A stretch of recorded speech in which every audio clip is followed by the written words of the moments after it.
posisi di Sungai Munte gitu ya. Nah, ini aktivitas tambang yang katanya PT Bartim Kualindo tutup Sungai Munte. Lihat tuh, sungai ditutup.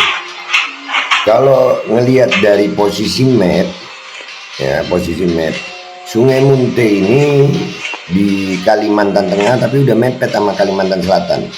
Jadi kemungkinan Sungai Munte ini itu alirannya bisa sampai ke Kalimantan Selatan. Jadi yang begini nih, Sungainya dikeringkan.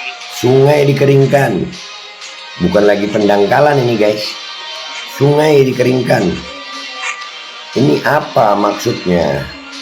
Apa Inilah maunya? kondisi Sungai Munte sekarang ya. Nah, posisi Sungai Munte sekarang. Allah. Dikeringkan ini sungainya. Nah. Sungai sebesar ini dikeringkan. Kering udah. Itu bisa lihat. Nah itu nanti Terjadi pendangkalan sungai.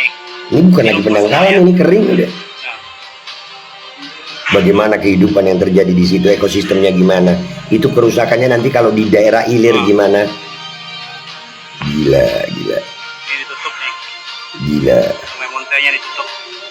Yang begini terus kita mau diamkan aja? Silakan nambang, tapi jangan ngerusak. Silakan nambang, tapi jangan serakah, jangan tamak, jangan rakus. Akhirnya merugikan masyarakat. Astagfirullahaladzim.